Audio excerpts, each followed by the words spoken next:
Okay, hello viewers. I'm going to go ahead and do a short video here, primarily because of a particular YouTube user that would like to see Cinebench R15 running on my 7900X at 5 gigahertz.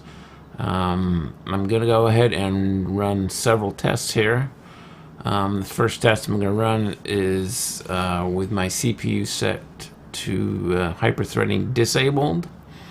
So essentially it's me running a 10 cores, 10 threads only.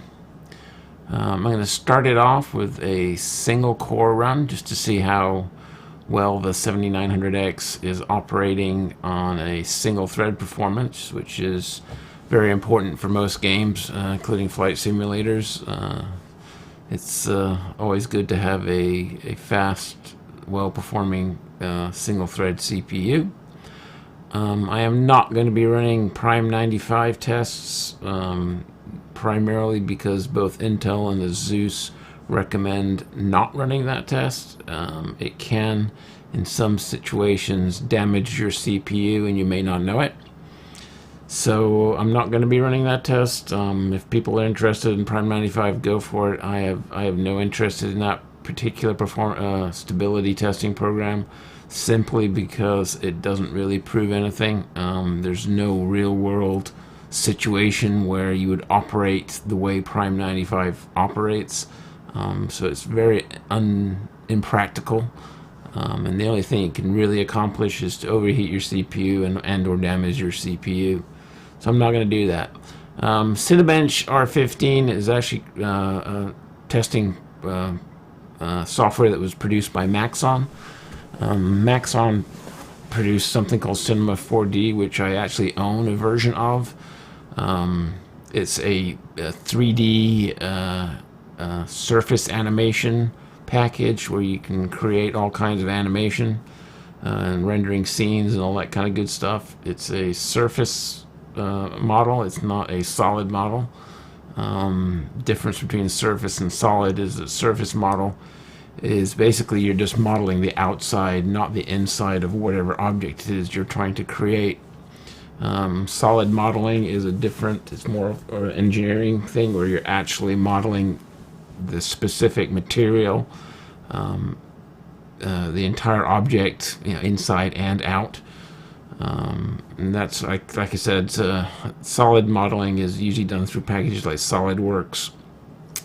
It's used for designing real parts, cars, aircraft, you name it. But so Cinebench is more for movie production. It's surface modeling, so you're just modeling the outside surface, not the inside. And when I say not the inside, I mean you can still model the inside of a building with Cinebench R15. It's just that the walls aren't solid walls. They're just planes. So anyway, with that rambling discussed, let's go ahead. I'm going to run single core performance here. Again, I've got the machine currently running at 10 cores, 10 threads. I'll do another test for multi core tests, and then I'll go ahead and exit, change my BIOS, enable hyperthreading, and we'll go ahead and run the tests again with hyperthreading enabled, which will essentially be a 20 core, 20 thread, or I should say a 10T 20 thread, a 10 core 20 thread test. And the results should be for Cinebench R15. The results for this particular CPU should be fairly quite a bit higher with hyperthreading enabled. That's just because of the way Cinebench works, not necessarily what's best for any particular application you might be using. For games, sometimes hyperthreading is a bad thing, sometimes it's a good thing. It really depends. I have hyperthreading disabled right now, primarily because my flight simulators prefer it off, and it also allows the CPU to run cooler. Alright, so with all that said, I've got hardware info open over here. This is version 5.6. It shows me current CPU temperature on each core. And this is the current temperature. This is the minimum temperature on each core, maximum temperature on each core, and then the average temperature on each core. My 5 gigahertz core is core 0. The other ones are either 4.8 or 4.7. And with that said, let's go ahead and start. This is the single core test. We'll go ahead and run that.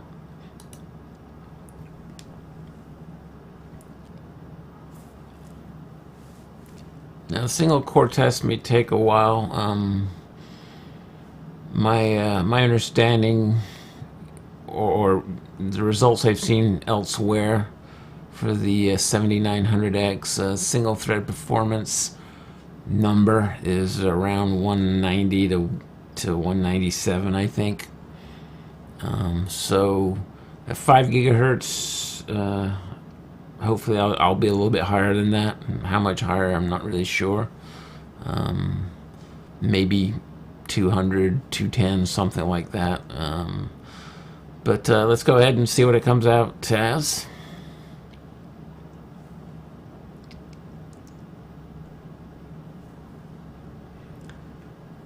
As you can see with this test running over here, core temperatures are not that hot. 60 with a peak, max peak at 71 right now. But again, this is single core, so it'll be running on my core 0.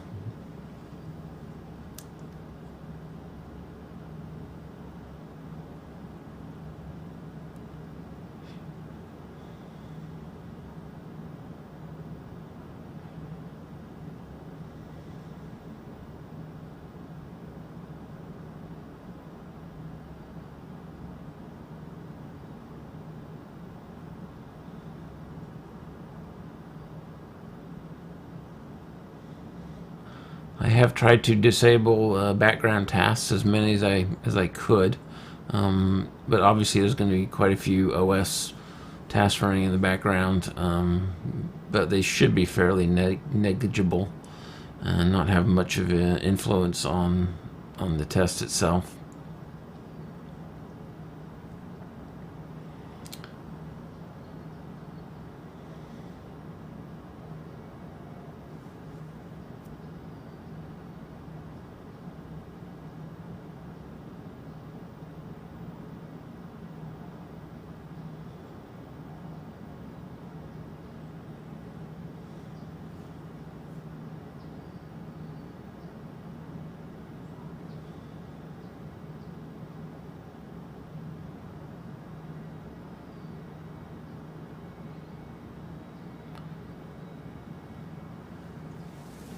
So the test is still cruising along here. We're at peak is still 71.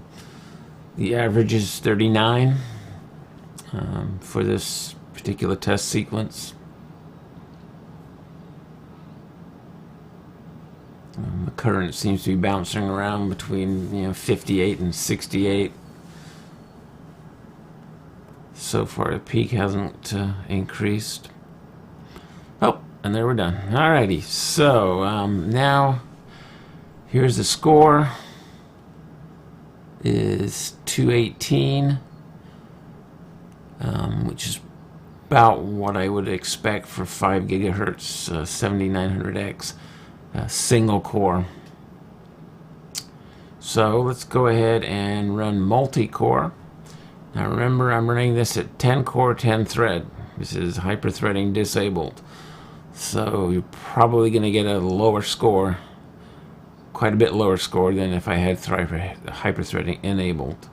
I will run the test with 10 core 20 thread after I've done this one.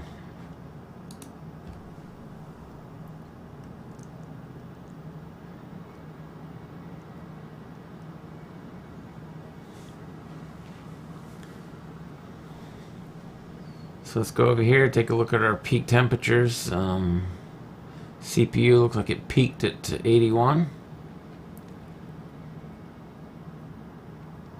And test is done. Okay, so we peaked at 81C here. This is the multi-core test, and we got a score of 2001, which I think is about what I would expect. And now I'm going to go ahead and enable hyperthreading, and I'll be right back. Alright, so I'm going to go ahead and do enable hyperthreading. I'm in the BIOS right now, and as you can see, I've got 10 cores, 10 threads, which means that hyperthreading is disabled. And let's go ahead and scroll down. Hyperthreading all, there it is. Go ahead and enable it. And let's go ahead and save this. Hit OK. Alright, so we've enabled hyperthreading. Let's go ahead and reboot. Alright, I'm back. And now we have the hyperthreading enabled. So you can see over here in Cinebench we have 10 cores, 20 threads. Over here again is our hardware info. You can see we're running core 1 at 5 gigahertz, 4.8, 4.6. I mean, it's 4.8, 4.7 for some of the other cores. And here's the temperature for core 0. And we're currently running around 30 C. Peak is 46 C. So let's go ahead and run the multi-core test. We've done the single core test with hyperthreading disabled. That shouldn't be any different, but for now we're going to go ahead and run the CPU. This is going to be the multi-core test, and the score, I would imagine, I don't know, would be somewhere around 3,000 maybe. I honestly don't know. I haven't checked. I guess we can check a website, but let's go ahead and run this one. We'll monitor the peak temperatures. This is 10 cores, 20 thread, and let's roll.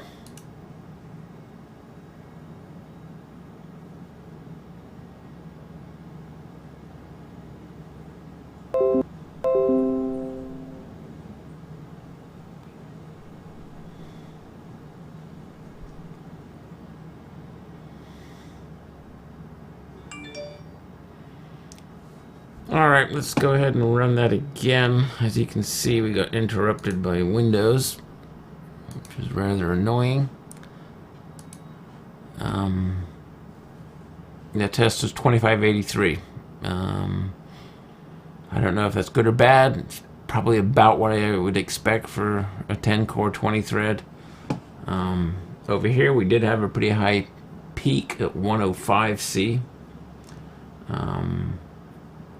And as you can see, thermal throttling was triggered, so that's not a great thing. But let's go ahead and run it again. Just because of the issue I had with the Windows popping up. So let's run the test again.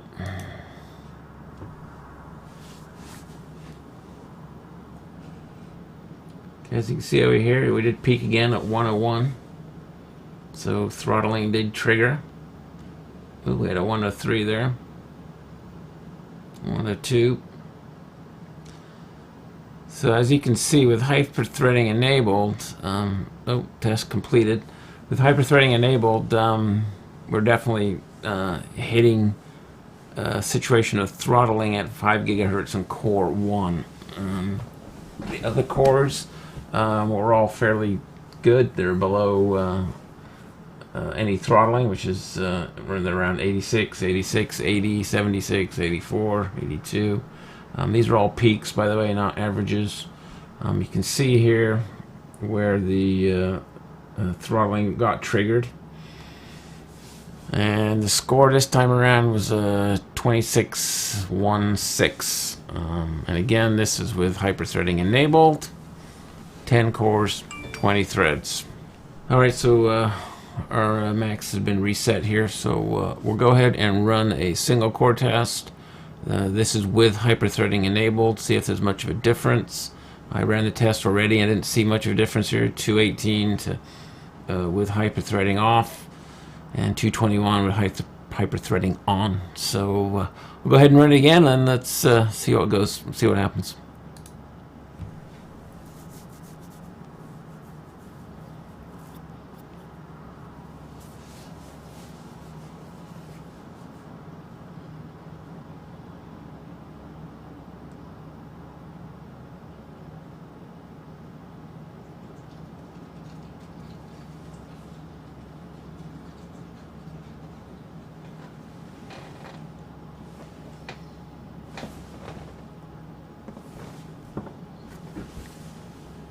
I do have water temp monitoring on my PC. It's a coolant system. It also shows me flow rate, coolant flow rate. So it's reporting. Let me see. Okay, so the water temp is being reported as 67, 68 degrees Fahrenheit. Not degrees C, but degrees Fahrenheit. So the water temps aren't that high, which probably means actually you want to slow down the flow and come up with turn the phone off. You want to reduce the flow a little bit to get more heat transfer in the water. With that said, anyway, let's continue the test here. Looks like we're at a peak of 73C. The core one over here, 73C.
All right, looks like we're done.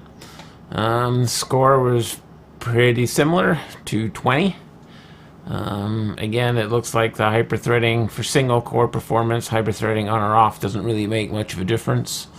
218 versus 220. Not a huge difference there. So that concludes my test. Our peak temperature during that test was 74C. Average was 54. So there you have it. Well, a quick extension here. I was able to find some benchmark numbers from Guru 3D for the 7900X for relative comparison to what my system is running at versus what they were running at, and I don't know what frequency they were running the 7900X at. I'm going to assume it was a stock frequency. So here we have the Core i9 7000X. They scored a 189 on Cinebench R15 for the single thread performance. My best was a 220. So it was a little increase there. And relative to, I think a lot of people compare the 7900X to the AMD Threadripper 1950X. I'm not entirely sure why. I guess because of the price point. They're both about $1,000 for the CPU. But this looks like an overclocked one. The Threadripper 1950X is single thread score is 169. It's quite a bit lower than my 220. Now on to multi-thread. This is where the Threadripper 1950X at 4 gigahertz definitely had an improvement. But that again, you're comparing what, 16 cores versus 10. And, well, I should say 1632 versus 1020. The Core i9-7900X, they scored a 2350 here. I believe I scored, what, a 2616 was my highest at 5 gigahertz. And again, I'm assuming this is a stock clock. So there's a little boost there from 5 gigahertz setup.